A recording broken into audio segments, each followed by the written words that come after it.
अस्सलाम वालेकुम everyone. FC school की तरफ से मैं आप सबको वेलकम करता हूं। मेरा नाम उमर है। आज के इस वीडियो लेक्चर में हम प्रेपोजिशंस को डिस्कस करने वाले हैं। उनके चंद इंपॉर्टेंट कंसेप्ट्स को हम एक्सप्लोर करेंगे। तो स्टे कनेक्टेड, स्टे एजुकेटेड। और चैनल अगर सब्सक्राइब नहीं किया तो दोस्तों लाजमी सब्सक्राइब कर दें ताकि मेरी हर वीडियो आप तक पहुँच पाए।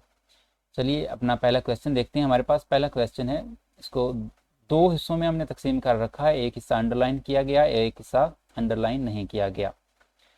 आपके पास जो हिस्सा अंडरलाइन किया गया है उसमें आपने देखना है कि अगर कोई गलती है, कोई एरर है, तो आपके सामने चार ऑप्शंस हैं। आप इस पार्ट को इन ऑप्शंस में से किसी एक ऑप्शन के साथ रिप्लेस करेंगे और वो ऑप्शन आपका सही कंसिडर किया जाएगा। सेंटेंस रीड कर लेते हैं। सेंटेंस कह रहा है, today this is a totally different world. आज की ये जो दुनिया है ये मुकम्मल तौर पर डिफरेंट है।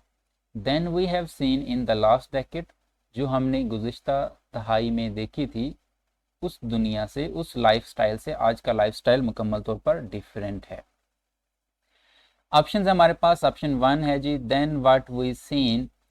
तो इसको तो सबसे पहले गलत कंसिडर कर लें आप, क्योंकि यहाँ पे लिखा है देन और व्हाट, और ये आप याद रखिएगा कि THAN देन और इसके बाद व्हाट कभी आता नहीं है, तो ये तो गलत हो जाएगा। हाँ अलबत्ता THEN हो, इस देन के बाद वाट आप यूज़ कर सकते हैं, लेकिन THAN के बाद आप वाट का इस्तेमाल नहीं करते। तो ये तो THAN है और उसके बाद वाट है, तो ये गलत हो जाएगा। उसके बाद यहाँ पे भी दूसरी गलती भी है आपके सामने, सीन दे रखा है और हमें पता है सी जो होती है ये बेस फॉर्म होती है, सा सेकंड फॉर्म है और सीन जो है ये थर्ड फॉर्म है। और थर्ड फॉर्म बगैर हेल्पिंग वर्ब के कभी यूज़ नहीं की जाती, और यहाँ पे कोई हेल्पिंग वर्ब नहीं है, तो ऑप्शन 1 तो गलत हो जाएगा। इसके बाद सेकंड ऑप्शन को अगर चेक करें तो यहाँ पे लिखा है देन THEN, ठीक है, यहाँ पे देन ई वाला है, देन वी हैव सीन। अच्छा दोस्तों, मैं आपको ये भी बताता चलूँ कि देन THAN और THEN जो है इसमें फ़र्क क्या है। दोस्तों आप देन THAN वाला कंपैरिजन करने के लिए इस्तेमाल करते हैं, जब आपको कंपैरिजन करना हो। और कंपैरिजन मीन्स कि एक चीज़ का दूसरी चीज़ के साथ जब मुवाजना किया जाए। और THEN जो है ये आप उस वक्त इस्तेमाल करते हैं जब आपको किसी टाइम को पॉइंट आउट करना हो, ठीक है। टाइम पॉइंट आउट करने के लिए आप THEN को यूज़ करते हैं। तो ऑप्शन 2 अगर है तो उसको मैं अगर देखता हूँ तो लिखा है then we have seen. Option 2 भी सही हो सकता है, ये गलत भी हो सकता है, लेकिन अभी मैं इस पर बात नहीं करूंगा। मैं बाकी ऑप्शन चेक कर लेते हैं जी। थर्ड ऑप्शन है फ्रॉम व्हाट वी सा। यहाँ पे फ्रॉम दे दिया गया है देन की जगह पे, और वी सा यानी कि सेकंड फॉर्म यानी पास्ट इंडेफिनिट में सेंटेंस दिया गया है, ये भी सही हो सकता है। और फोर्थ ऑप्शन भी सही हो सकता है, यहाँ पे वी हैव सीन दे रखा है। अब तीन ऑप्शन तो ज़ाहिर सही हो नहीं सकते, तो इसका मतलब कुछ तो हम भूल रहे हैं। क्या भूल रहे हैं? भूल ये रहे हैं कि सेंटेंस के दो पार्ट्स थे। एक पार्ट ये वाला भी है, टुडे वाला। इस पार्ट में एक वर्ड भी दिया गया है जो कि है डिफरेंट। हमें पता है कि कंपैरिजन करने के लिए हमें THAN का इस्तेमाल करना होता है, लेकिन आप ये चीज़ भी याद रखिएगा कि कंपैरिजन करने के लिए देन हम इस्तेमाल तो करते हैं, लेकिन अगर कंपैरिजन करते वक्त वर्ड डिफरेंट आपके सेंटेंस में कहीं पर आ जाए तो याद रख लीजिएगा कि तब आप कंपैरिजन करने के लिए भी देन का इस्तेमाल कभी भी नहीं करते। तो मैं इन शॉर्ट ये कह सकता हूँ कि डिफरेंट के बाद देन कभी भूल के भी इस्तेमाल ना कीजिएगा। डिफरेंट जब भी यूज़ करें दोस्तों तो इसके बाद आप या तो फ्रॉम इस्तेमाल करते हैं या फिर आपको इसके बाद विद का इस्तेमाल करना होता है, ठीक है। अब यहाँ पे चूंकि डिफरेंट दे रखा है तो इसका मतलब या फ्रॉम इस्तेमाल होगा या विद इस्तेमाल होगा। तो ऑप्शंस में देख लें फ्रॉम या विद। तो पहले दो ऑप्शन जो थे उसमें तो देन दे रखा है, वो गलत हो जाएंगे। दूसरे दो ऑप्शन यानी थर्ड और फोर्थ में फ्रॉम मौजूद है, तो थर्ड और फोर्थ सही हो सकते हैं। अब थर्ड में जो टेंस दे रखा है वो वी सा यानी कि पास्ट इंडेफिनिट दे रखा है, और फोर्थ में प्रेजेंट परफेक्ट दे रखा है। हमारा जो सेंटेंस है वो है today this is a totally different world, यानी कि प्रिंसिपल क्लॉज इसकी प्रेजेंट की है। तो प्रिंसिपल क्लॉज अगर प्रेजेंट है तो ज़्यादातर चांसेस यही हैं कि सबऑर्डिनेट क्लॉज भी प्रेजेंट की ही बननी चाहिए, यानी ऑप्शन 4 सही होना चाहिए। लेकिन आपने ये भी पढ़ा होगा कि अगर लास्ट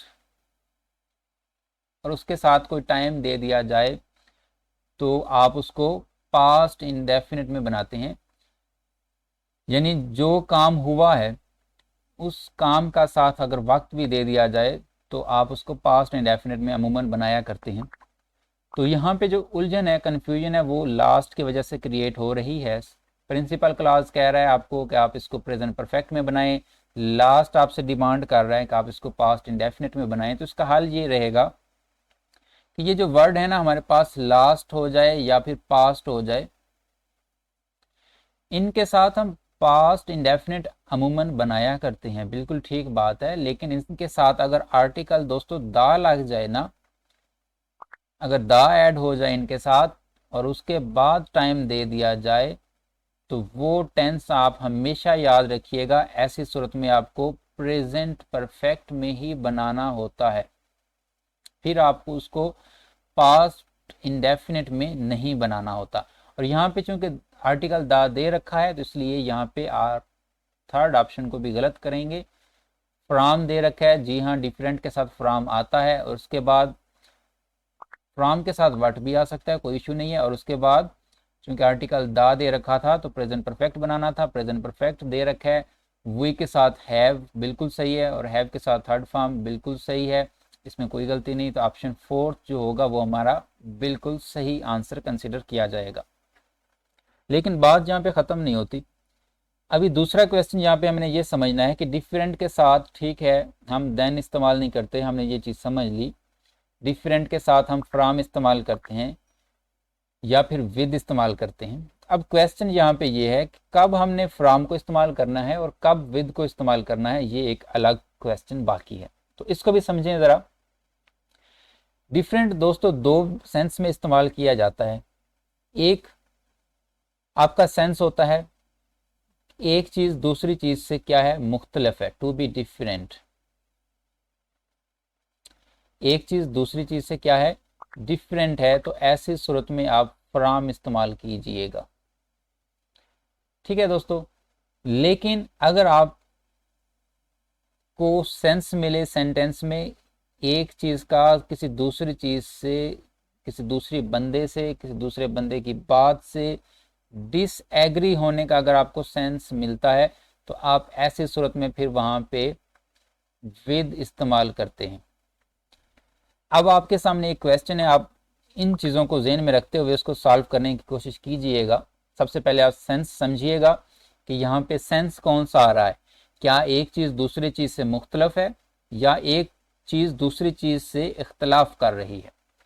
तो सेंटेंस है आपके पास, आई डिफर खाली जगह the authority on this point, मैं अथॉरिटी से इस बात पे क्या करता हूँ, डिफर करता हूँ, यानी इख्तलाफ करता हूँ। इख्तलाफ मतलब कि यहाँ पे डिसएग्री होने का सेंस मिल रहा है, ऐसी सूरत में आप यहाँ पे जस्ट विद का ही इस्तेमाल कर सकते हैं, आप फ्रॉम का इस्तेमाल नहीं कर सकते। फ्रॉम का इस्तेमाल कब करते हैं, जब एक चीज़ दूसरी चीज़ से मुख्तलिफ हो। मैं इसको एक दफ़ा क्लियर कर देता हूँ और इसको थोड़ा मज़ीद मैं आपको समझाने की कोशिश करता हूँ। जी दोस्तों, मिसाल है, मैं एक सेंटेंस लिखता हूँ आपके सामने आपकी मज़ीद रहनुमाई के लिए। हिज ब्रदर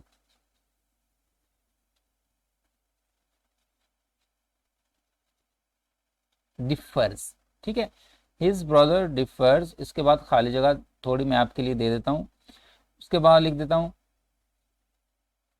हर इन हैबिट्स। और एक और आपके सामने मैं सेंटेंस लिख देता हूँ,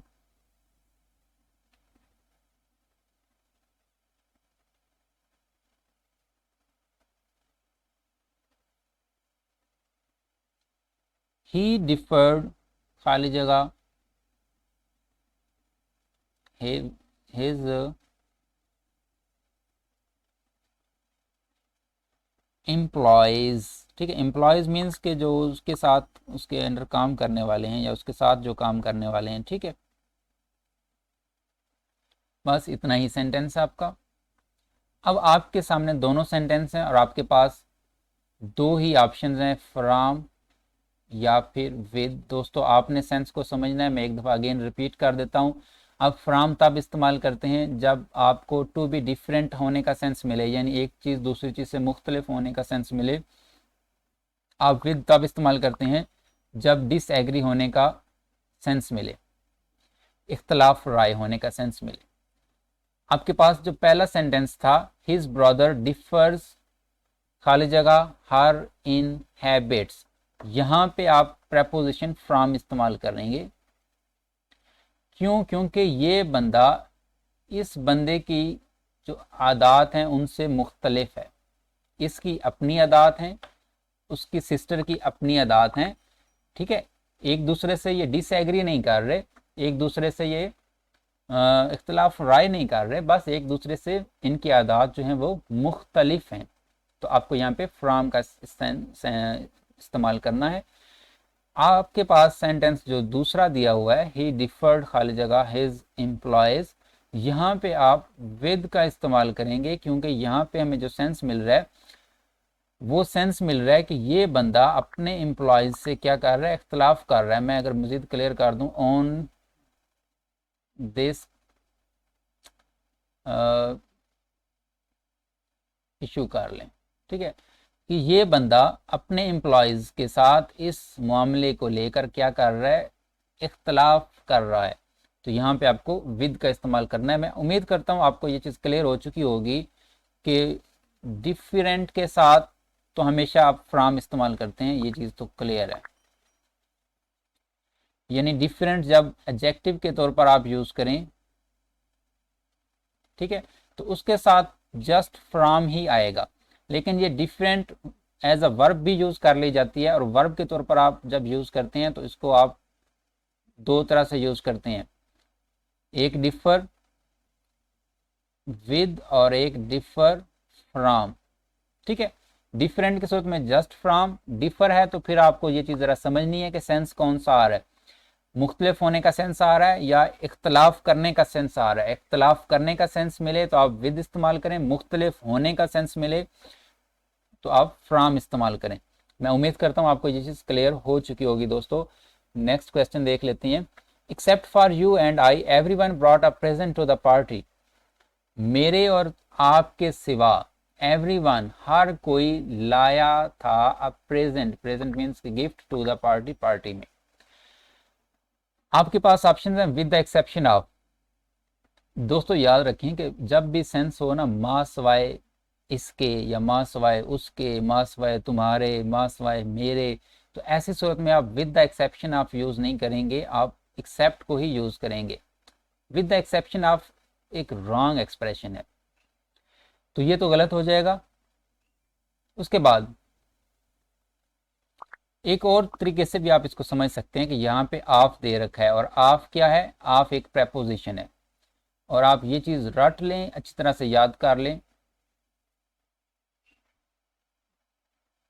कि प्रेपोजिशन जब भी आप कोई यूज़ करें ना दोस्तों, तो उसके बाद आपने प्रोनाउन अगर इस्तेमाल करना है तो वो प्रोनाउन आपने कौन सी केस में इस्तेमाल करना है, ऑब्जेक्टिव केस में ही इस्तेमाल करना है।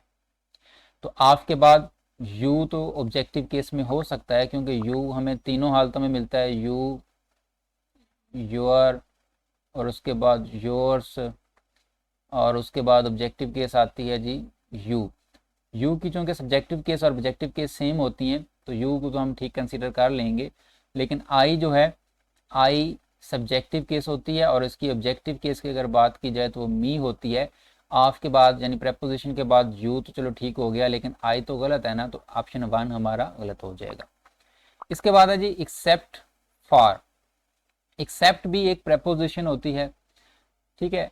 एक्सेप्ट के बाद भी आपने वही रूल फॉलो करना है कि एक्सेप्ट के बाद आप अगर प्रोनाउन इस्तेमाल करते हैं तो वो ऑब्जेक्टिव केस में होना चाहिए, बस तो एक्सेप्ट फॉर यू एंड आई, यहाँ पे भी आई दे रखा है, ये भी गलत हो जाएगा। Accept for you and me बिल्कुल सही हो सकता है, accept for you and me ये भी सही हो सकता है। अब थर्ड और फोर्थ में थोड़ा आपने मजीद इसको चेक कर लेना है कि फोर्थ में दे रखा है हैड ब्रॉड।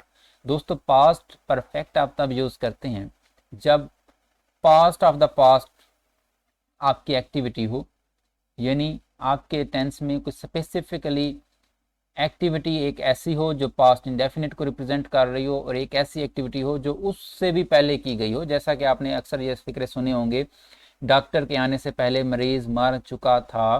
ठीक है, इसमें एक काम ये हुआ कि डॉक्टर आया था, वो भी पास्ट में हुआ ना, डॉक्टर के आने से पहले मरीज मर चुका था। डॉक्टर भी पास्ट में आया और मरीज भी पास्ट में मरा, लेकिन डॉक्टर पास्ट में जल्द आ गया, लेकिन जो मरीज था वो डॉक्टर के आने से भी पहले मर चुका था, यानी वो पास्ट ऑफ द पास्ट था। तो ऐसे सूरत में आप पास्ट परफेक्ट का इस्तेमाल करते हैं। इसके अलावा आप हैड तब इस्तेमाल कर सकते हैं जब पास्ट में कोई मलकियत आपने शो करनी हो। ठीक है, आई हैव अ पेन, मेरे पास एक पेन है। आई हैड अ पेन, मेरे पास एक पेन था। पास्ट की मलकियत है, यहाँ पे प्रेजेंट की मलकियत है। आपको जब मलकियत शो करनी है पास्ट की, तो फिर आप हैड के बाद नाउन लिखते हैं, वर्ब नहीं लिखते। तो इसका मतलब यहाँ पे मलकियत नहीं शो की जा रही, यहाँ पे past of the past tense इस्तेमाल किया जा रहा है, माजी के भी माजी का। और यहाँ पे सेंटेंस में ऐसी कोई बात नहीं दी गई, तो इसलिए आप ऑप्शन फोर्थ को कंसिडर नहीं करेंगे। ऑप्शन थर्ड जो है वो आपका सही कंसिडर किया जाएगा, accept for you and me everyone brought. ठीक है, ब्रॉट सेकंड फॉर्म है, ब्रॉट ब्रॉट ब्रॉट। ठीक है, तो आपकी सॉरी ब्रिंग बेस फॉर्म, उसके बाद ब्रॉट और ब्रॉट, तो पास्ट फॉर्म यूज की गई है, accept for you and me everyone brought. आपका थर्ड ऑप्शन सही हो जाएगा। इसके बाद है जी चीज इज मेड खाली जगह मिल्क। दोस्तों याद रखिएगा, मेड जो होता है ना, इसका मैंने क्या होता है, बनाना। इसके साथ हम या तो ऑफ इस्तेमाल करते हैं, या फिर हम इसके साथ फ्रॉम का इस्तेमाल कर लेते हैं। अब ऑफ का भी इस्तेमाल करना है, फ्रॉम का भी इस्तेमाल करना है, ये चीज़ आप समझेंगे। मिसाल है, आपके पास ये एक चीज़ है, इस चीज़ के ऊपर आपने काम किया और इसको आपने इस चीज़ में कन्वर्ट कर दिया। अब ये जो प्रोसेस हुआ है हमारा, ये वाला जो प्रोसेस है हमारा, इस प्रोसेस के दौरान अगर तो इस चीज़ की कैफियत बदल गई है जब ये नई चीज़ बनी, तो आपको ऐसी सूरत में वहाँ पे फ्रॉम का इस्तेमाल करना होता है। ठीक है, लेकिन अगर उसकी कैफियत चेंज नहीं होती और वो नई चीज़ भी बन जाती है, तो फिर आप वहाँ पे ऑफ का इस्तेमाल करते हैं। मैं इधर लिख देता हूँ, आप ऑफ तब यूज़ करेंगे और फ्रॉम का भी यूज़ करेंगे। आप फ्रॉम तब यूज़ करते हैं व्हेन द फॉर्म चेंज। ठीक है, और अगर चेंज नहीं होती फॉर्म उसकी, तो फिर आप ऑफ यूज़ करेंगे। अब ये जो पनीर है, ये किस चीज़ से बना है, दूध से बना है। अब दूध जो होता है वो आप एक समझ लें कि एक तरह का लिक्विड है, और जो पनीर होता है वो कंक्रीट होता है। तो उसकी जो फॉर्म है वो चेंज हो चुकी है, वो लिक्विड से कंक्रीट में चेंज हो चुका है। तो फॉर्म चेंज हो चुकी है, तो आप डेफिनेटली कौन सी प्रपोजिशन यूज़ करने वाले हैं दोस्तों, यहाँ पे आप फ्रॉम का इस्तेमाल करने वाले हैं। लेकिन अगर फॉर्म चेंज ना हो तो फिर आप ऑफ का इस्तेमाल करते हैं। मिसाल है, मैं एक सेंटेंस और लिखता हूँ। सेंटेंस है, शूज आर मेड खाली जगह लेदर। शूज जो हैं वो किससे बनाए जाते हैं, लेदर से बनाए जाते हैं। अगेन हमारे पास ऑफ आएगा या फ्रॉम आएगा, आप समझ लें क्या लेदर की फॉर्म चेंज हुई है। जिस तरह यहाँ पे चेंज हो गई थी कि मिल्क पहले लिक्विड था, ये लिक्विड से कहाँ पे चला गया, ट्रांसफॉर्म होके ये कंक्रीट में चला गया। तो क्या ऐसा यहाँ पे भी कुछ है, नहीं। लीदर पहले भी कंक्रीट थी और बाद में भी वो कंक्रीट में ही मौजूद है, उसकी फॉर्म भी बिल्कुल वैसे ही है, उसमें कोई चेंज नहीं आई। बाद दफ़ा क्या होता है कि कंक्रीट में रहते हुए भी जब नई चीज़ बनती है तो उसकी हालत चेंज हो जाती है। यहाँ पे ऐसा भी कुछ नहीं है, लेदर बिल्कुल वैसे का वैसा ही है, बस उसको सिलाई कर दिया गया है, फॉर्म बिल्कुल चेंज नहीं हुई। तो आप इसको क्या यूज़ करेंगे, different of shoes are made of leather use करेंगे। और यहाँ पे cheese is made from milk आप यूज़ करेंगे। अच्छा, अगर मैं एक सेंटेंस और दे दूँ दोस्तों आपको, सेंटेंस है मिसाल के तौर पर, ब्रेड इज़ मेड खाली जगह फ्लोर। अब यहाँ पे आप क्या यूज़ करेंगे, फ्लोर भी कंक्रीट होता है और जो चीज़ बनी है वो भी कंक्रीट है। ठीक है, मैं आपसे ये चीज़ पहले ही कह चुका हूँ कि बाज़ दफ़ा कंक्रीट चीज़ कंक्रीट में ही रहती है लेकिन एक नई चीज़ बन जाती है। आपने ये चीज़ समझनी है कि यहाँ पे जो पहला ये सेंटेंस था इसमें कंक्रीट कंक्रीट ही रही है लेकिन उसकी फॉर्म चेंज नहीं हुई, तो हमने ऑफ यूज़ किया है। लेकिन दूसरे सेंटेंस में, ये ब्रेड वाले सेंटेंस में, कंक्रीट फ्लोर था, ब्रेड फ्लोर है, दोनों चीज़ें, सॉरी, कंक्रीट भी, फ्लोर भी कंक्रीट था, ब्रेड भी कंक्रीट है, दोनों चीज़ें कंक्रीट में ही रही हैं।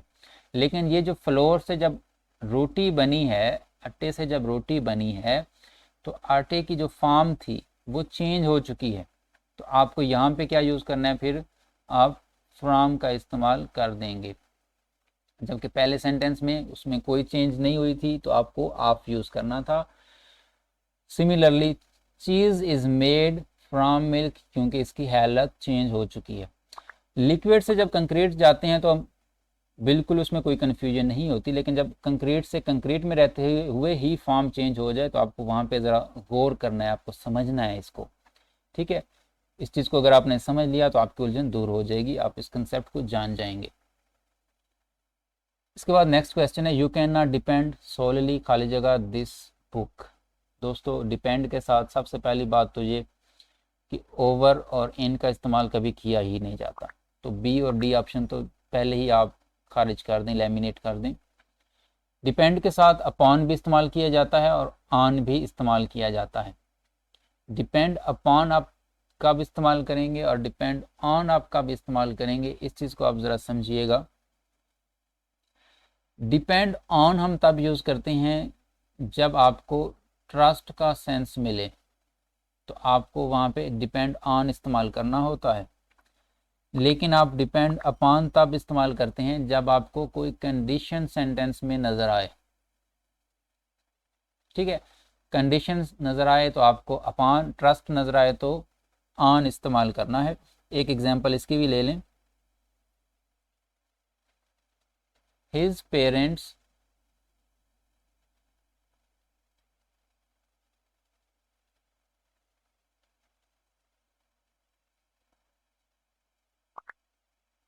डिपेंड्स, ये पेन थोड़ा मसला कर रहा है दोस्तों, हाँ जी, हिज पेरेंट्स डिपेंड खाली जगह, उसके बाद है जी हिम।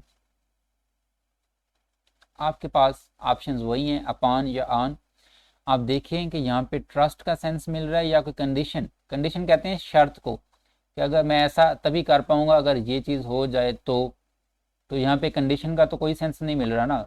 यहाँ पे डिपेंड ट्रस्ट का ही मैंने दे रहा है कि उसके जो वालदैन उस पर एतबार करते हैं, उसके ऊपर डिपेंड हैं, तो यहाँ पे आपको ऑन का इस्तेमाल करना है। लेकिन अगर आपको कंडीशन का कहीं पर सेंटेंस मिल जाए, मिसाल है, मैं एक और सेंटेंस लिख देता हूँ, I can go to movie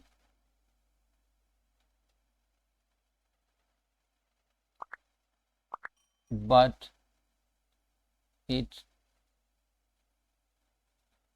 depends खाली जगह वेदर माई पेरेंट्स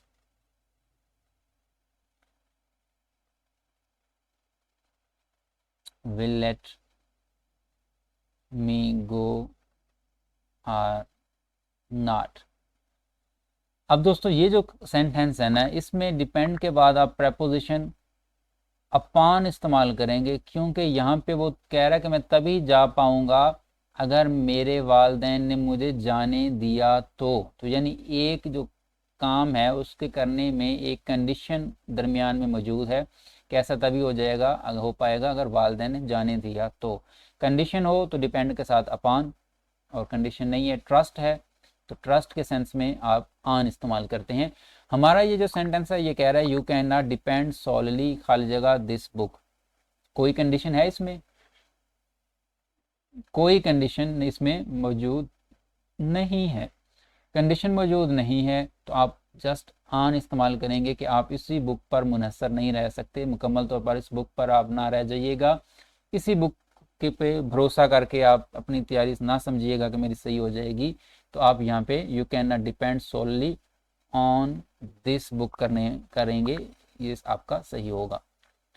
मैं उम्मीद करता हूँ आपको डिपेंड ऑन और डिपेंड अपॉन का इस्तेमाल समझ आ चुका होगा। दोस्तों आज के लिए इतना ही था। अगर आपको वीडियो अच्छी लगी तो लाजमी लाइक, सब्सक्राइब और शेयर कीजिएगा ताकि मेरी नई वीडियो भी आप देख पाएँ। और अगर आप प्रेपोजिशंस का पार्ट 2 चाहते हैं तो भी आपने मुझे अपने रिमार्क्स देने हैं। अपना बहुत ख्याल रखिएगा। Thank you.